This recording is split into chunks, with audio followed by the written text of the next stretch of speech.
میرے اسلامی ماؤں اور بہنوں، اگر کوئی آپ سے سوال کرے کہ وہ کون سی چیز ہے جو رسول کی آنکھوں کی ٹھنڈک ہے، وہ کون سی چیز ہے جو مصیبت کے وقت ایک مومن کے دل کو سکون پہنچاتی ہے، وہ کون سی چیز ہے جو اسلام کی بنیادی پانچوں ارکان میں توحید کے بعد دوسرا اہم رکن ہے، تو یقیناً آپ یہی جواب دیں گی کہ وہ چیز نماز ہے۔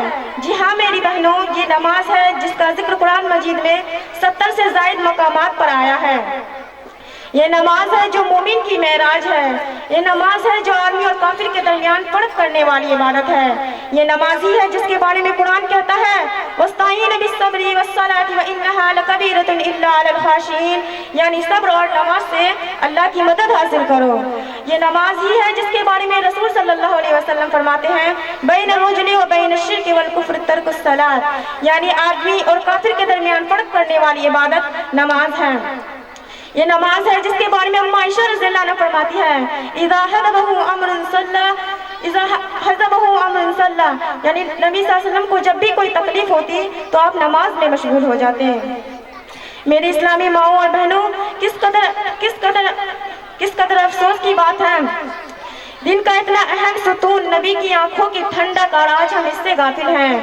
لوگ اپنے آپ کو مسلمان کہنے کے باوجود بھی نماز نہیں پڑھتے ہیں، حالانکہ رسول صلی اللہ علیہ وسلم کے زمانے میں منافقوں کو بھی نماز پڑھنی پڑتی تھی، جبکہ قرآن میں منافقوں کا انجام کافروں سے بدتر بتلایا گیا ہے، مگر قرآن منافقوں کے بارے میں کہتا ہے وَإِذَا قَامُوا إِلَى الصَّلَاةِ قَامُوا كُسَالَىٰ، یعنی جب وہ نماز پڑھنے کے لیے اٹھتے تھے تو سستی اور کاہلی کے ساتھ اٹھتے تھے مگر نماز پڑھتے تھے۔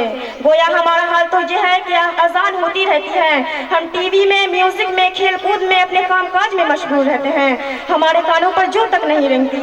کیا حال ہوگا ہمارے اپنے رب کے بارگاہ میں؟ ایک جگہ اللہ تعالیٰ نے بیان کیا ہے کہ جب جہنمیوں سے پوچھا جائے گا مَا سَلَكَكُمْ فِي سَقَرَ، تم کو کس جرم میں جہنم کی سزا ملی، وہ اپنا پہلا جرم یہی بتلائیں گے لَمْ نَكُ مِنَ الْمُصَلِّينَ، ہم نماز نہیں پڑھتے تھے۔ میرے اسلامی ماؤں اور بہنوں، اللہ کے واسطے نماز کی پابندی کیجئے۔ آپ کو معلوم ہونا چاہیے کہ نماز وہ واحد عبادت ہے جس کے بارے میں رسول صلی اللہ علیہ وسلم فرماتے ہیں کہ جب تمہارے بچے 7 سال کے ہو جائے تو انہیں نماز پڑھنے کا حکم دو، اور جب 10 سال کے ہو جائے نماز نہ پڑھے تو انہیں مارو۔ غور کیجئے میری بہنوں، 10 سال کے بچے کو نہ پڑھنے پر مارنے کا حکم دیا جا رہا ہے، حالانکہ وہ اب بھی نابالغ ہے، کسی چیز کا شریعت میں مکلف نہیں ہے۔ اس سے اندازہ لگائیے کہ شریعت میں نماز کی کیا قدر و قیمت ہے اور یہ کس قدر اہم عبادت ہے۔